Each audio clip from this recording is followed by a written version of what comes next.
जय जिनेन्द्र। पाठशाला कार्यक्रम के अंतर्गत भक्तामर स्तोत्र के काव्यों का अर्थ बताया जा रहा है।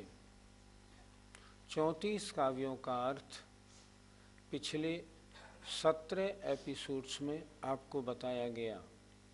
आज हम 35वें और 36वें काव्य का अर्थ आपको बताएंगे। आइए उच्चारण करते हैं। स्वर्गापवर्ग गम मार्ग विमार्गणेष्ट स्वर्गापवर्ग गम मार्ग विमार्गणेष्ट सद्धर्म तत्व कथनैक पटो स्त्रीलोक्याः सद्धर्म तत्व कथनैक पटो स्त्रीलोक्याः दिव्यध्वनिर्भवति ते विशदार्थ सर्व दिव्यध्वनिर्भवति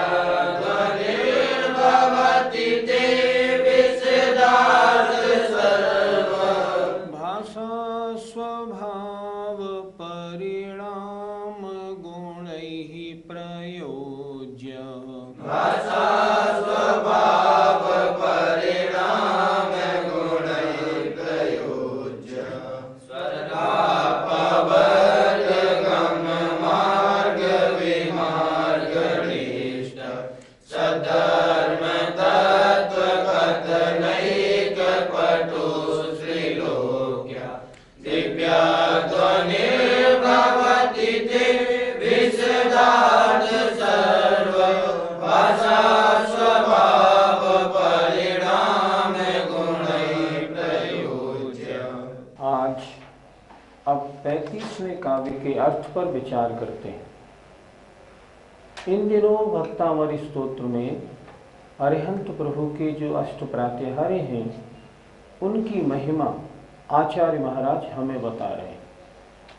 आज एक प्रात्याहार्य है दिव्य ध्वनि। उस दिव्य ध्वनि के बारे में इस काव्य में चर्चा की गई। कड़े शब्दों का अर्थ देखें। स्वर्गापवर्ग, स्वर्ग और मोक्ष को, ये स्वर्ग और मोक्ष को, गम मार्ग जाने वाले मार्ग के, विमार्गणेष्ट खोजने के लिए इष्ट, कथनैक पटु, कथनैक पटु कथन करने में अत्यंत समर्थ, विशदार्थ स्पष्ट अर्थ वाली, प्रयोज्य माने सहित। अब एक एक शब्द का अर्थ देखें। स्वर्ग माने स्वर्ग, अपवर्ग माने मोक्ष, गम माने जाने के, मार्ग को, विमार्गण माने खोजने में जो इष्ट है। अर्थात अगर आपको स्वर्ग जाना है और मोक्ष जाना है तो मार्ग कहाँ मिलेगा? दिव्य ध्वनि में मिलेगा। तो दिव्य ध्वनि तो वर्तमान में नहीं है। दिव्य ध्वनि में कहे गए जो कुछ तत्व हैं सब जिनवाणी में लिखे हुए तो हैं। अर्थात दिव्य ध्वनि कहे जिनवाणी के बात तो एक ही है। तो इस जिनवाणी या दिव्य ध्वनि की महिमा क्या है कि स्वर्ग और मोक्ष को जाने के मार्ग को खोजने के लिए जो इष्ट है, इसके अलावा आपको और कहीं नहीं मिल पाएगा। इसलिए अगर आपको स्वर्ग मोक्ष का मार्ग खोजना है तो भगवान की दिव्य ध्वनि जो है वो ही कार्यकारी है। सद्धर्म सच्चे धर्म के, तत्व माने भाव को, कथन माने कहने में, एक माने एकमात्र, पटु माने समर्थ है। सच्चे धर्म का मार्ग कौन बताएगा? सिर्फ जिनवाणी दिव्य ध्वनि बताएगी। सच्चे धर्म के, तत्व माने भाव को, कथन माने कहने में, एकमात्र, पटु माने समर्थ है। किनको? त्रिलोक्याः, तीनों लोकों के जीवों को। ऊर्ध्वलोक, मध्यलोक, पाताल लोक, 3 लोक हैं। इन तीनों लोकों के जीव अगर ये चाहते हैं कि हमें सच्चे धर्म का भाव बताया जाए तो मात्र जिनवाणी में मिलेगा और कहीं नहीं मिलेगा। विशदार्थ स्पष्ट अर्थ वाली है, मतलब जो कुछ कहती है स्पष्ट सत्य प्रामाणिक बोलने वाली। और कैसी है? सर्व भाषा स्वभाव परिणाम गुण ही समस्त भाषाओं के रूप परिणमन करने वाले स्वाभाविक गुणों से प्रयोज्य सहित है। उसमें क्या खूबी है? अगर कोई बंगाली है उसको बंगाली में समझ में आती है, कोई मराठी है तो मराठी में समझ में आती है। जो भाषा है सब भाषा रूप परिणमन करने का ऐसा उसका स्वाभाविक गुण है, इस गुण से वो सहित है। ऐसी है भगवन ते माने आपकी दिव्य ध्वनि भवती होती है। नीचे की दोनों पंक्तियां फिर देखें। विशदार्थ स्पष्ट अर्थ वाली है। दिव्य ध्वनि में जो कुछ कहा जाता है साफ सुथरा स्पष्ट अर्थ, दबा ढका कुछ नहीं, सब साफ साफ समझ में आता है। और कैसी है वो दिव्य ध्वनि? समस्त भाषाओं के रूप परिणमन करने का स्वभाव और इस गुण से सहित है। ऐसी है भगवन आपकी दिव्य ध्वनि होती है। ये दिव्य ध्वनि भगवान का प्रातिहार्य है। प्रातिहार्य माने जो विशेष शोभा की वस्तुएं हैं उन्हें कहते हैं हम प्रातिहार्य। एक बार फिर अच्छी तरह देखें। स्वर्ग और मोक्ष जाने के मार्ग को खोजने में जो इष्ट है, इष्ट किसे कहते हैं? जिसकी आराधना करने से हमारा कार्य पूरा हो जाए उसे कहते हैं इष्ट। तो दिव्य ध्वनि कैसी है? हम क्या चाहते हैं? स्वर्ग और मोक्ष जाने का मार्ग हमें मालूम पड़े। तो स्वर्ग और मोक्ष जाने का मार्ग अगर आपको खोजना है तो यही इष्ट है।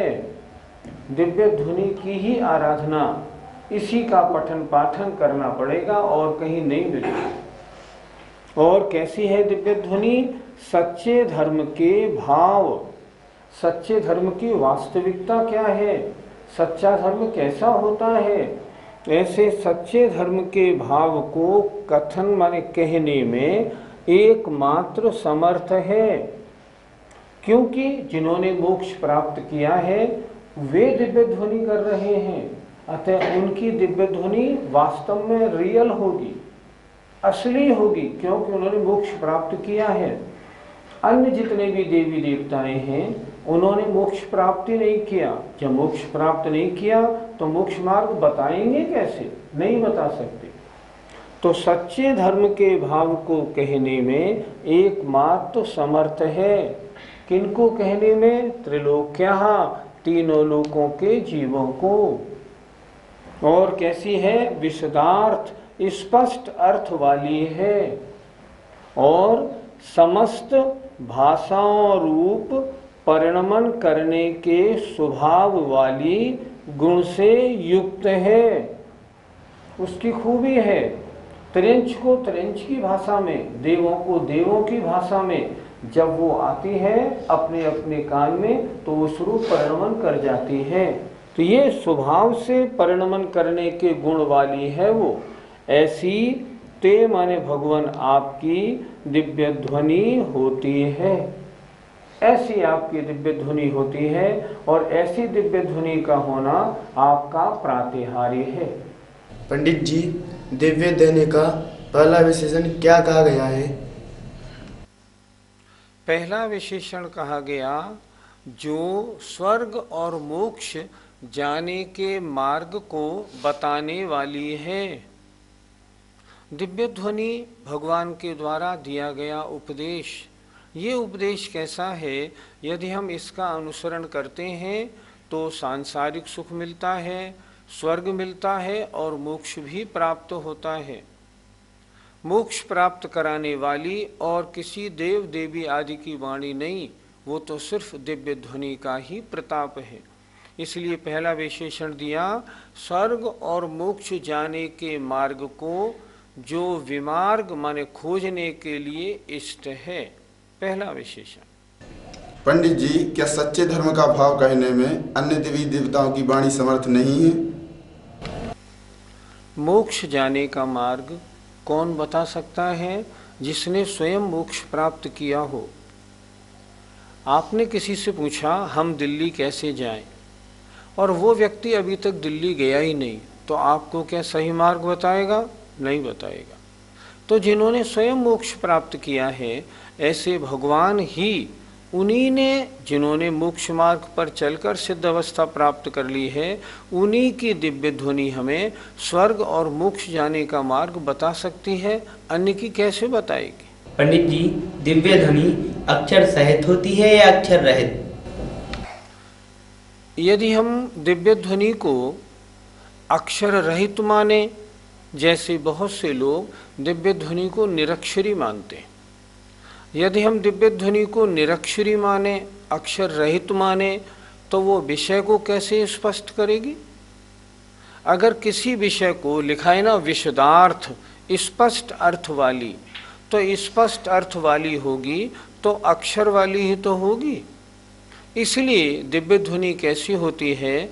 जब होती है तो तेज स्पीड होने के कारण वो ओंकार ध्वनि सी मालूम पड़ती है, पर जब श्रोताओं के कान तक पहुंचती है तो स्पष्ट अर्थ वाली होती है, अक्षर सहित ही होती है और अच्छी तरह समझ में आती है।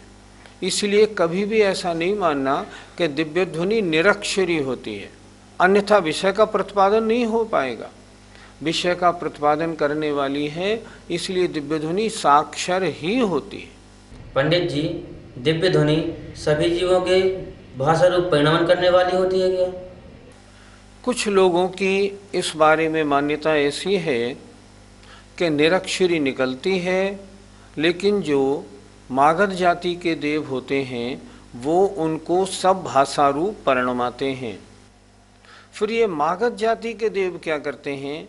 मागध जाति के देवों का कार्य ये होता है कि भगवान की दिव्य ध्वनि पूरे समव शरण में सबको समान रूप से सुनाई पड़े। ऐसा नहीं जैसे आगे वालों को अच्छी सुनाई पड़े, पीछे वालों को कम, ऐसी नहीं होती। मागध जाति के देव क्या करते हैं कि उस दिव्य ध्वनि को विस्तरित करते हैं, अर्थात पूरे समव शरण में 12 कोठों में जितने जीव बैठे हैं वे सब समान रूप से स्पष्ट आवाज में दिव्य ध्वनि सुन सकें। पंडित जी, दिव्य ध्वनि दिन में कितनी बार खिलती है?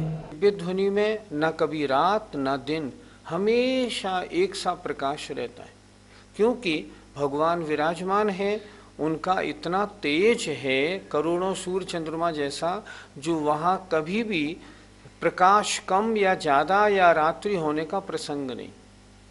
अब प्रसंग ये आया कि 24 घंटे में दिव्य ध्वनि कितनी बार खिलती है? 4 बार।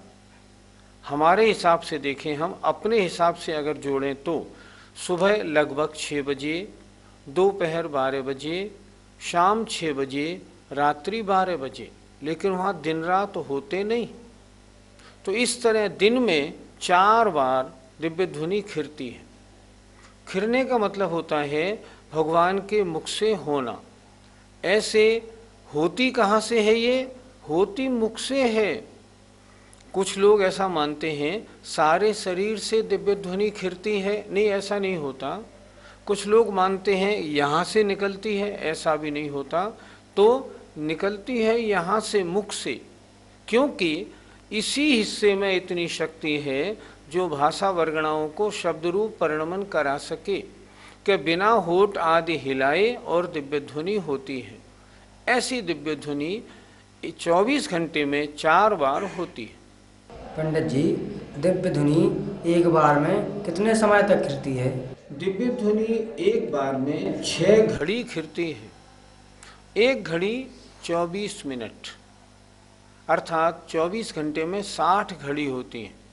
तो 1 घड़ी कितनी हुई? 24 मिनट की। और 6 घड़ी का मतलब हुआ 144 मिनट, मतलब लगभग 2.5 घंटे। 2.5 घंटे की 150 मिनट होती है।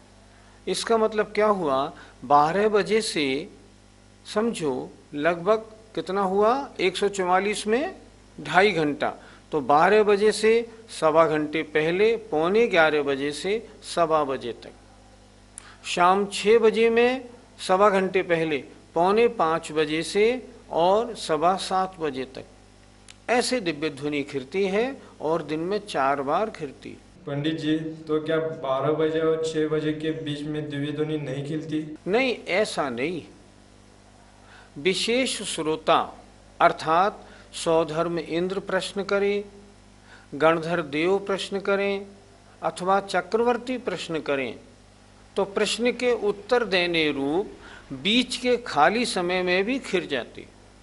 अगर गणधर देव प्रश्न करें, अगर चक्रवर्ती कोई प्रश्न भगवान से करें या सौधर्मेंद्र भगवान से अगर प्रश्न करता है तब दिव्य ध्वनि इन बीच के समयों में भी खिर जाती है। पंडित जी, गंधर्व देव तो महान ज्ञानी होते हैं, फिर वो क्या प्रश्न कर सकते हैं? ध्यान से सुने। जो श्रुत केवली होते हैं उनके पास मति और श्रुत ज्ञान संपूर्ण होता है, वे मति और श्रुत ज्ञान के स्वामी होते हैं। जो गणधर देव होते हैं वे मति, श्रुत, अवधि और मनपर्य 4 ज्ञान के धारी होते हैं। 4 ज्ञान के धारी अन्य श्रुत केवली या अन्य मुनि महाराज भी हो सकते हैं, लेकिन सामान्य मनुष्य, तीर्थंकर या अरहंत परमेष्ठी के अलावा जो मनुष्य हैं उनके अधिक से अधिक 4 ज्ञान हो सकते हैं। 4 ज्ञान वाला जीव कहाँ तक जान सकता है? संख्यात को जानेगा और असंख्यात तक जान लेगा। लेकिन अगर कोई अनंत की बात करे तो तब तो केवल ज्ञान ही अनंत को जानता है। जैसे मान लो किसी ने पूछा, गणधर देव से प्रश्न किया कि अभव्य जीव ज़्यादा हैं या अभव्य संभव्य जीव ज़्यादा हैं, तो ये दोनों संख्याएं क्योंकि अनंत हैं इसलिए गणधर देव के मति, श्रुत, अवधि, मनपर्य ज्ञान का विषय नहीं है। तब गणधर देव अरहंत परमेष्ठी से प्रश्न करेंगे कि हे भगवान, ये ज़्यादा है या ये ज़्यादा, कौन सा अनंत छोटा है, कौन सा अनंत बड़ा? तब अरहंत भगवान उसका उत्तर देते हैं। संख्यात और असंख्यात तक का ज्ञान मुनि महाराजों को और गणधर देवों को होता है, पर अनंत के विषय में तो प्रवेश केवल ज्ञान का होता है। इसलिए गणधर देव ऐसे प्रश्नों के उत्तर के लिए अरहंत परमेष्ठी से प्रश्न कर सकते हैं। पंडित जी, क्या दिव्य ध्वनि सब जीवों की समझ में आ जाती है? दिव्य ध्वनि को हम 2 प्रकार का कह सकते हैं। दिव्य ध्वनि एक सामान्य भाषा में होती है और दिव्य ध्वनि का कुछ भाग बीजाक्षर रूप होता है। तो जो बीजाक्षर रूप होती है उसको तो गणधर या रिद्धिधारी मुनि महाराज आदि ही समझ पाते हैं, और जो सामान्य होती है उसको समव शरण में विराजमान जितने भी जीव हैं वे सब समझ लेते। इसलिए दिव्य ध्वनि कितने प्रकार की हुई? एक सामान्य और एक बीजाक्षर रूप। आइए अब 36वां काव्य देखते हैं। उन्निद्र हेम नव पंकज पुंज कांति, उन्निद्र हेम नव पंकज पुंज कांति, पर्युल्लसन्नख मयूख शिखाभिरामौ, पर्युल्लसन्नख मयूख शिखाभिरामौ, पादौ पदानि तव यत्र जिनेन्द्र दत्तः, पादौ पदानि तव यत्र जिनेन्द्र दत्तः, पद्मानि तत्र विबुधाः परिकल्पयन्ति, पद्मानि तत्र विबुधा परिकल्पयन्ति, उन्निद्र हेम नव पंकज पुंज कांति, पर्युल्लसन्नख मयूख शिखाभिरामौ, पादौ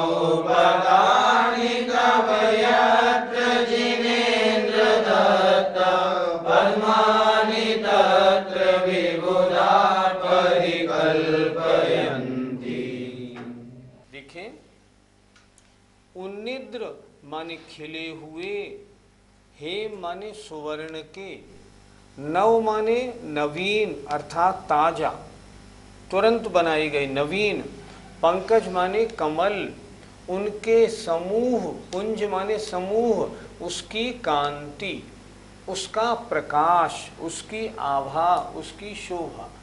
फिर देखें, खिले हुए सोने के नवीन कमलों के समूह की कांति से, उसके प्रकाश से परिउल्लसत अर्थात चारों ओर से शोभायमान।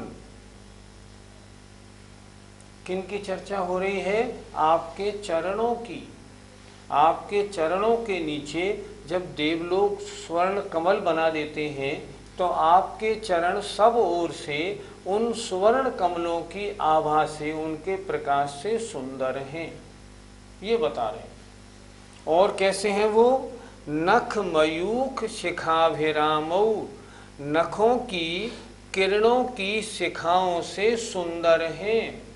मतलब आपके चरणों के जो नख है ना, चमचमा रहे हैं, उनमें से ऐसी किरणें निकल रही हैं। नखों की किरणों की शिखाओं से सुंदर हैं। कौन? तव माने आपके, पादव माने दोनों चरण, अर्थात आपके दोनों चरण जो खिले हुए सोने के नवीन कमलों के समूह की कांति से चारों ओर से सुशोभित हैं, और नखों की किरणों की शिखाओं से सुंदर हैं। ऐसे तव माने आपके दोनों चरण। हे जिनेन्द्र भगवन, यत्र माने जहाँ जहाँ, पदानि माने कदम धरते हैं, जहाँ जहाँ कदम धरते हैं, तत्र माने वहाँ वहाँ, विबुधा देवगण पद्मानि कमलों को परिकल्पयन्ति रच देते हैं। फिर नीचे की पंक्ति तो देखें जरा। हे भगवान, आपके ऐसे, तव माने आपके ऐसे दोनों चरण, यत्र माने जहाँ, हे जिनेन्द्र भगवान, पदानि धत्तः कदम धरते हैं, कदम रखते हैं, तत्र माने वहाँ, विबुधा माने देवगण, पद्मानि कमलों की परिकल्पयन्ति रचना कर देते हैं। फिर एक बार देख लें, बताना क्या चाह रहे हैं? जब भगवान का विहार होता है तो ऐसे कदम रख के होता है, ऐसे। कुछ लोगों की धारणा ऐसी है, सभी रिद्धियों के धारी होते हैं इसलिए उनका विहार यों होता है। नहीं, ऐसे नहीं होता। क्या लिखा है? पदानि धत्तः। शास्त्रों में यही वर्णन मिलता है कि भगवान जब चलते हैं तो कदम बढ़ाते हुए चलते हैं, ऐसे। तो इसलिए यहाँ भी वही बात लिखी है और ये बात सत्य है, प्रामाणिक है। फिर एक बात देखें, खिले हुए सोने के नवीन कमलों के समूह की कांति से चारों ओर से शोभायमान भगवान ने कदम रखा। नीचे 225 कमल होते हैं। 225 कमल कैसे होते हैं? जैसे एक कमल बीच का, उसके 4 दिशा और 4 विदिशा, 8, और 8 में बीच में एक एक और करो, 16, 16 में फिर बीच में एक एक और करो तो 32, चारों ओर 32 हो गए।